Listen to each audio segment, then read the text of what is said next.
On retrouve nos invités pour la suite du débat. Avant d'aller à Ouagadougou, au Burkina Faso, pour parler de cette manifestation contre l'insécurité interdite dans la ville. On continue au Libéria. Oris Donkovi a voulu ajouter quelque chose sur les 29 personnes mortes dans un mouvement de foule à un rassemblement religieux. Alors, ce que je voulais ajouter, c'était par rapport à la structuration de certaines choses, l'imaginaire qu'on a et qui est très déconstruit. Alors, lorsque vous prenez par exemple, dans la plupart des églises, on a un chef qui mime un peu, si vous voulez, la royauté avec toute une structuration pyramidale. On a cela aussi dans nos États. Par contre, ce qui est étonnant, c'est que lorsque l'on prend nos valeurs intrinsèques, il y a une question que je voudrais poser à ceux qui nous écoutent. Elle est très subtile. C'est, est-ce que dans nos structurations traditionnelles, le fait d'avoir beaucoup d'argent implique que vous soyez versé à la notabilité? Est-ce que les notables dans nos chefferies ou dans nos royaumes africains sont les plus riches du village? Est-ce que celui qui est détenteur du savoir mystique, du savoir éthérique, est le plus riche du village? Non.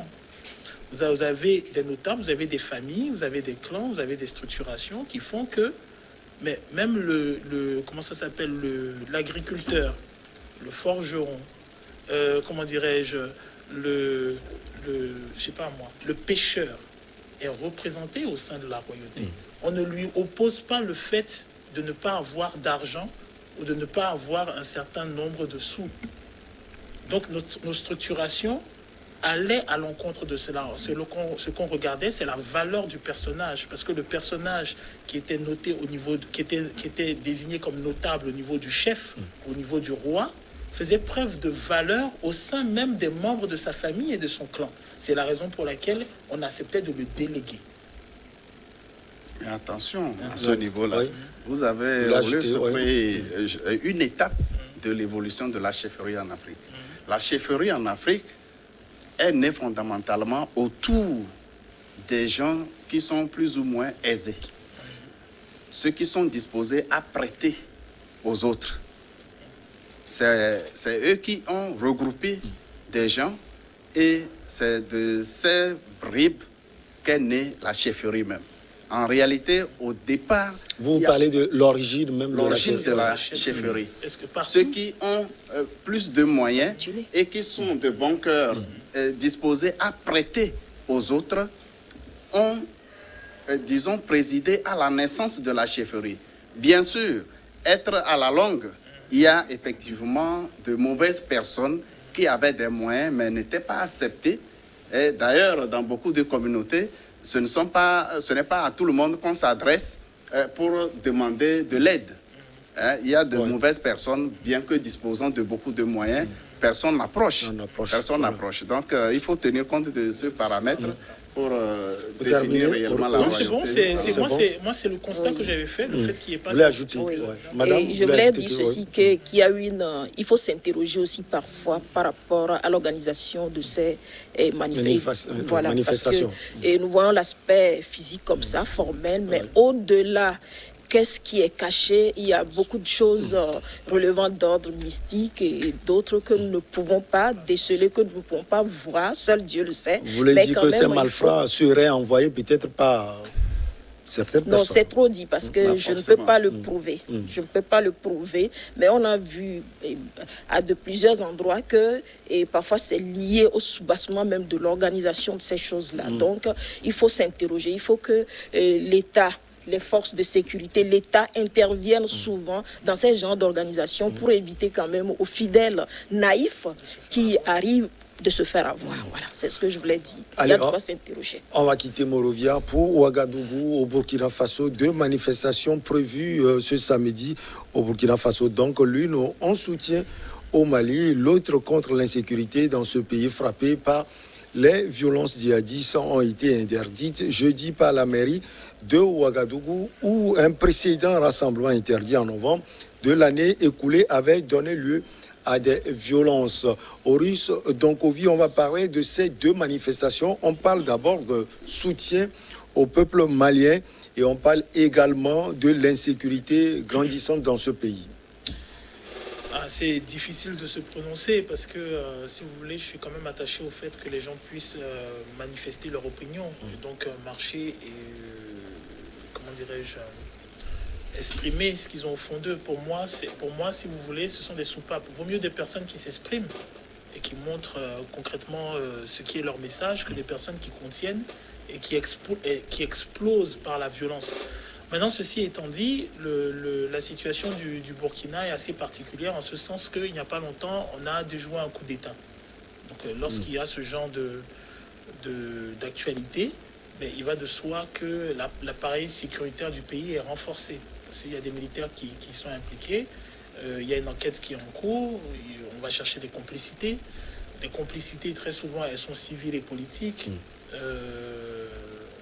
Il y a les forces armées qui sont... Voilà, c'est compliqué, c'est compliqué. Je peux comprendre le fait de vouloir soutenir le Mali. Je le soutiens moi-même aussi. Mais ce serait de la malhonnêteté intellectuelle de dire que un gouvernement qui a failli être renversé, je ne comprendrais pas pourquoi ils sont beaucoup plus, si vous voulez, beaucoup plus inflexibles à laisser des manifestations se dérouler quand on sait justement que il y a eu des manifestations comme contre le président actuel, des manifestations où on demandait justement à ce qu'il soit renversé et que le président précédent a justement été renversé par une manifestation populaire. Il n'y a rien d'étonnant à cela, quoi. Alors, Constant Lemou, on peut peut-être comprendre l'attitude de la mairie de Ouagadougou, parce qu'on l'a déjà dit, en novembre 2021, on a vu tout ce qui entourait ces manifestations dans la capitale à Ouagadougou. Et donc, vous pensez que cette décision, elle est bienvenue? C'est une question. Lorsque nous parlons de la mairie de Ouagadougou, nous parlons de l'État central.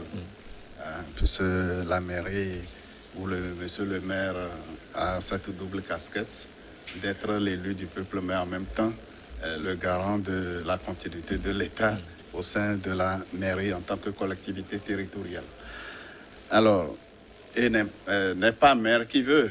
À Ouagadougou, n'est pas maire qui veut. Dans les grandes capitales. Dans les grandes capitales, c'est beaucoup, et en Afrique, c'est beaucoup plus le représentant direct, l'illustrateur direct de la politique du pouvoir central, qui est maire, et traduit parfaitement bien la position de l'exécutif au plan national.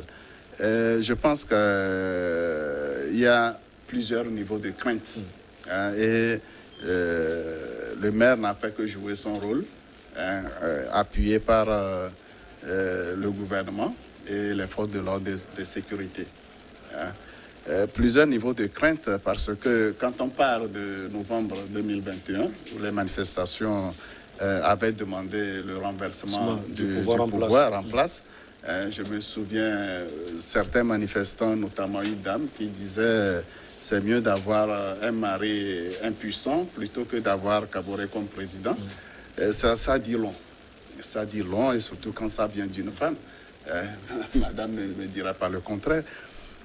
Ça dit long, parce que progressivement, le pouvoir est en train d'être dissocié de sa population. En train de se dissocier de sa population. Et à raison.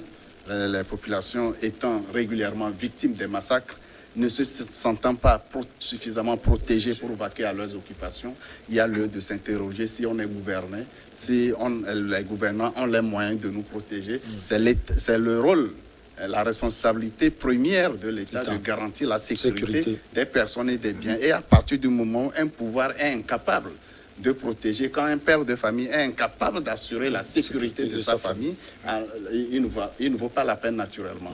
Là, il y a cette crainte de la population, parce que le pouvoir central, le président notamment, ne réussissant pas à bouter hors du pays les djihadistes, il y a lieu de demander son renversement. Et ce sentiment est renforcé par la situation malienne, qui est devenue une référence en Afrique occidentale particulièrement, en Afrique d'une manière générale. Vous pensez que ce sentiment anti-CEDEAO, anti-français, peut aussi être exprimé et commencer par Ouagadougou? C'est possible. C'est pourquoi la double manifestation, d'une part, l'un des objectifs demande le soutien au Mali. Quand au Burkina on organise une manifestation pour soutenir le Mali, il faut comprendre au-delà qu'on aurait souhaité que le Burkina soit imite ou emboîte le pas au Mali. Pour que les pays africains puissent se prendre en charge, que les dirigeants prennent leurs responsabilités pour assurer l'épanouissement des populations. J'allais dire, il y a un niveau de crainte du côté du pouvoir parce que là, c'est une double responsabilité. L'objectif de la manifestation, l'objectif annoncé, c'est de dénoncer l'insécurité. C'est une manifestation contre l'insécurité. C'est pour des raisons de sécurité que le pouvoir interdit les manifestations. Pour la même raison, on veut manifester et on ne veut pas qu'on manifeste. C'est là-bas que se trouve la complexité de la question. Est-ce que les citoyens sont libres de manifester au moment où l'État n'est pas en mesure de garantir leur sécurité pendant la manifestation? Puisque rapidement, les djihadistes peuvent profiter et semer de l'hécatombe au sein des manifestants. C'est possible. Il y a aussi cette crainte du pouvoir que, à l'occasion de cette manifestation, eh bien, cette manifestation devienne plus grande que prévu et conduise au renversement du régime. Alors, il faut aussi comprendre, lorsqu'on a découvert la tentative de coup d'État et que les officiers ou, disons, les commanditaires aient été mis sous les verrous, on a sondé pour voir quelle est l'opinion des Ouagalais sur la question du coup d'État. Est-ce que les populations ou ceux qui veulent organiser la manifestation, est-ce qu'on n'a pas senti que le coup d'État aurait été accueilli favorablement au sein des populations? Si le sondage montre que des gens étaient partants pour ce coup d'État, il y a lieu d'interdire la manifestation pour préserver la stabilité politique, si on peut l'appeler ainsi, même si actuellement, stabilité politique ou pas, la population, pas malienne, mais la population du Burkina vit dans la peur permanente et ne peut pas vaquer à ses occupations. Alors, il y a lieu de trouver une solution. Voilà les différents aspects non élucidés par ces manifestations et surtout l'interdiction. Mais je dis, le pouvoir central, le président Kaboré et son gouvernement et tous les moyens de gouvernance ont pris des mesures qu'ils devraient prendre pour interdire les manifestations parce que l'issue était vraiment incertaine. Madame, ce sont les différents aspects développés par Constant Lemou et qui peuvent pousser les autorités en place à interdire cette manifestation à Ouagadougou, la capitale du Burkina Faso. Vous avez aussi d'autres aspects ou bien vous voulez corroborer les aspects de Constant Lemou? Oui, bon, je vais me situer sur deux plans. Et est-ce que ceux qui voulaient manifester, bon, ce qui s'était passé en novembre 2021, est-ce qu'ils n'avaient pas donné une lettre d'autorisation pour les manifestations? Si ça a été fait et que le maire a refusé, donc je crois qu'il n'était pas vraiment dans ces rôles-là. En novembre dernier, c'était autorisé. C'était autorisé. Mais la manifestation avait été autorisée. Okay. Mais il y avait une qui était refusée, je ne sais laquelle. Oui, entre novembre et décembre. Il y a une également qui a été interdite. Voilà. Et que le maire disait que non, il n'avait pas envoyé une lettre d'autorisation, ainsi de suite. Bon, voilà. Donc, si cette fois-ci, une autorisation a été adressée à monsieur le maire pour ces deux manifestations, une pour le soutien au peuple malien et l'autre contre l'insécurité dont sont victimes les Ouagalais, comme l'a dit déjà mes prédécesseurs, il y a une crainte au niveau de l'État pour assumer la sécurité de toute la population. Et surtout qu'on connaît les Ouagalais, quand ils sortent comme ça pour une manifestation et on dit que déjà ça s'est passé, on réclame la démission de Roch Kaboré et Christian. Donc, Du coup, il y a cette peur-là qui est dans le cœur qui circule comme de l'adrénaline, c'est ça, au niveau du sommet de l'État, et qu'il puisse empêcher à ce que ces manifestations aient lieu. Parce que ça peut arriver, les djihadistes peuvent sortir en même temps et puis attaquer quand même ces foules-là.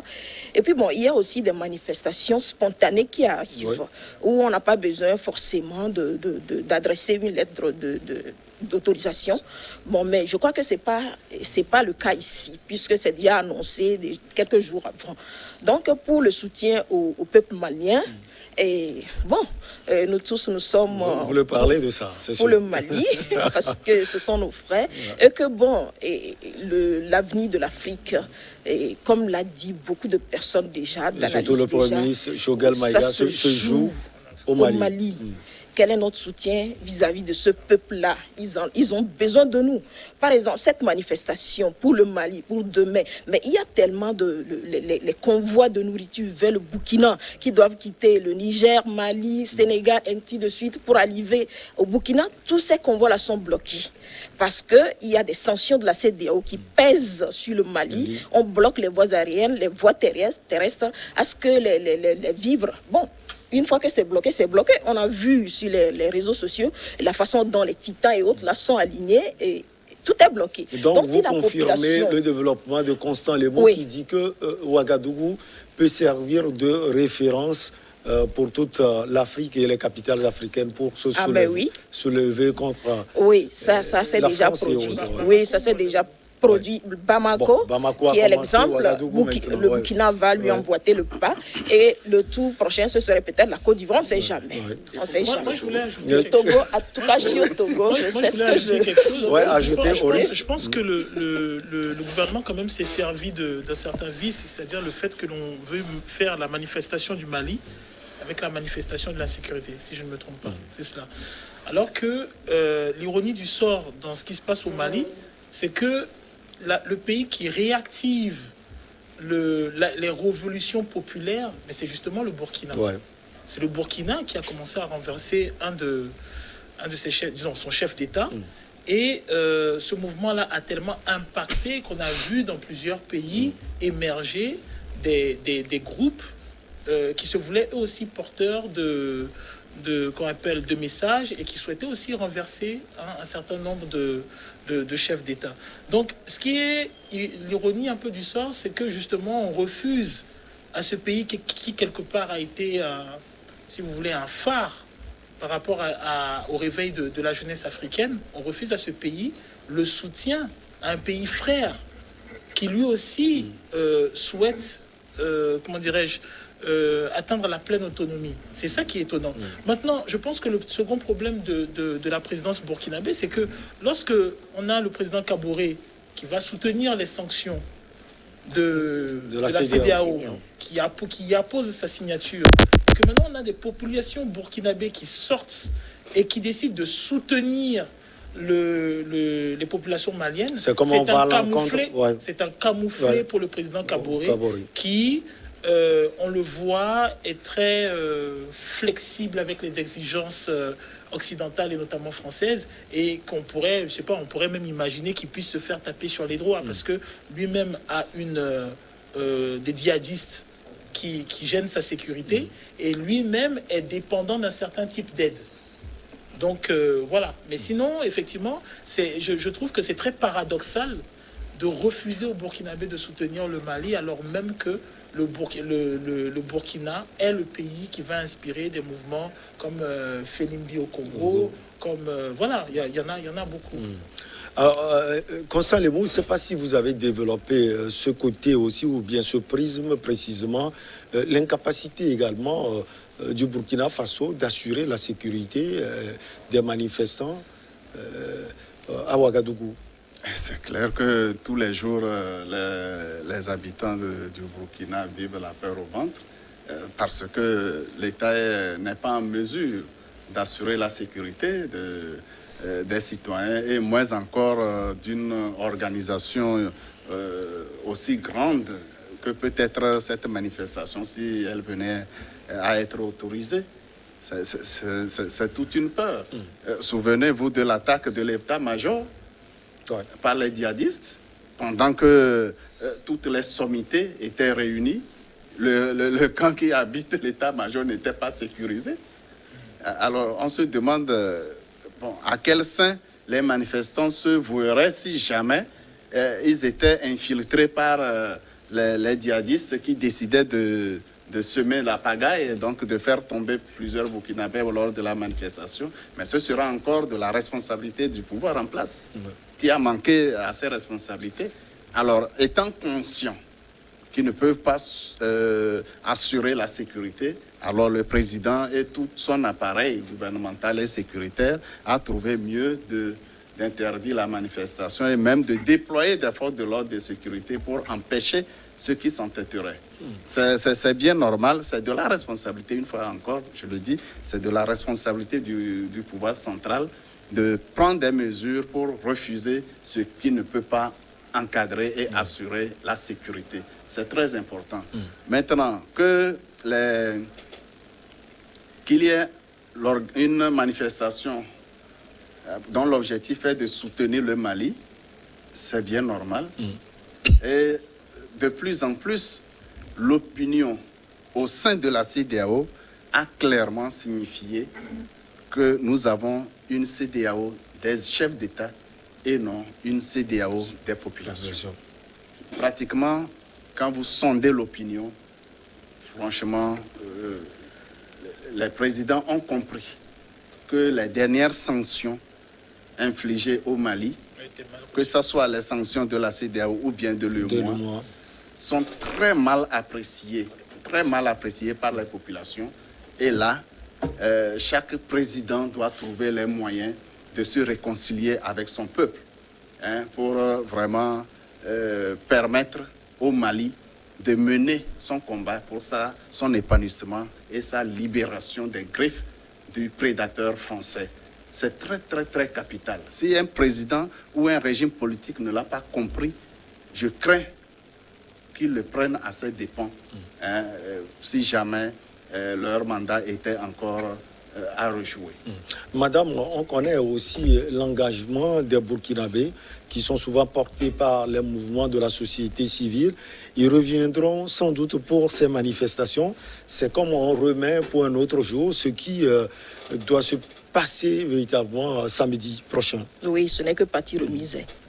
À mon point de vue, ce n'est que partie remise parce que ces mouvements de la société civile, ils sont souvent spontanés aussi. Il faut voir ce qui s'est passé avec les convois de la France pour voilà. Donc ils sont imprévisibles. Donc tels qu'ils sont chauds ou bien tels qu'ils sont déterminés pour le soutien du Mali, qui n'est qu'un peuple frère. Et en tout cas, il faut craindre quand même le pire à venir. Je crois que c'est ce que les autorités burkinabées redoutaient. Et ils ont essayé d'arrêter ces manifestations. Mais tôt ou tard, ça va surgir. Alors, ça veut dire que les autorités doivent continuer par prendre des dispositions. Les jeunes reviendront, les Burkinabés reviendront. Alors, il faut qu'on s'entende sur qu'est-ce qu'on met dans disposition. Est-ce que la disposition, c'est la répression? Est-ce que la disposition, c'est le musellement? Ou bien est-ce que la disposition, c'est l'encadrement? La vérité, c'est qu'actuellement, on choisit le positif, l'encadrement. Aucun chef d'État africain ne peut nier le fait que dans la majeure partie, de ces populations ont quand même un soutien affirmé pour le Mali. Il y a beaucoup de gens qui trouvent ça injuste. J'ai été, on peut le remarquer sur la toile, avec un certain nombre d'acteurs qui n'avaient pas l'habitude de prendre des prises de position politique, qui se sont dévoilés et ont dit mais voilà, ce qui se passe au Mali est totalement injuste.